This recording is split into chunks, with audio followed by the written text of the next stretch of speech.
Hey guys! In my last video I gave you my top 5 tips on how to save for a holiday.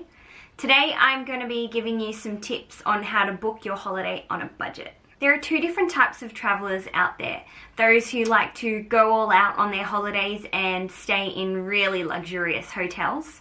Or on the other end of the spectrum, there's your budget travellers, usually your backpackers that don't really like to spend too much money on flights and accommodation. Personally, I'm a little bit of both. I do like to stay in lavish hotels like overwater bungalows in the Maldives, but I've also stayed in some of the dodgiest hostels around Europe. It's all about balance, right? One of the best ways to save money on your holiday is by booking cheap flights. There are so many different flights out there. It is hard to know which one is the best value and which one's the cheapest.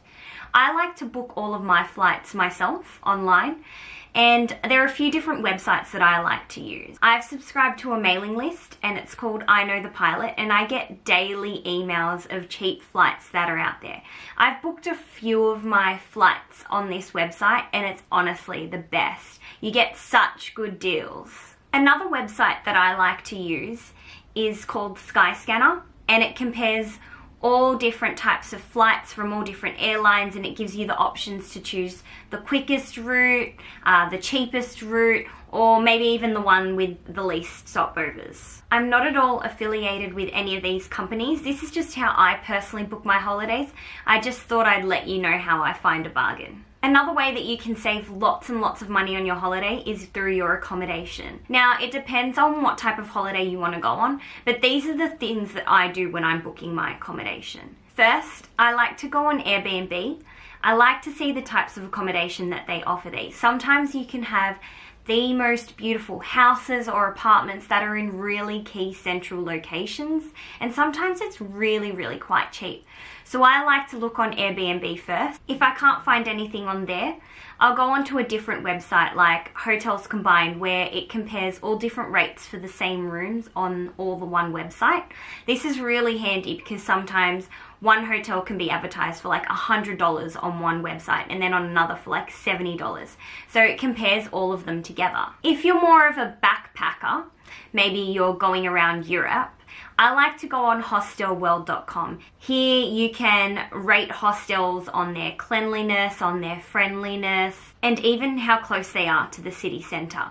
It's super handy. Some people don't really like the idea of hostels. They don't like sleeping in a room with randoms or sharing a bathroom with people that they don't know. But if you're a budget traveller, this is your best option. It's usually really cheap rates and it's a really good way to meet new people. I've made some really cool friends staying in hostels and I definitely would recommend. There are even some hostels out there that you wouldn't even think they're hostels.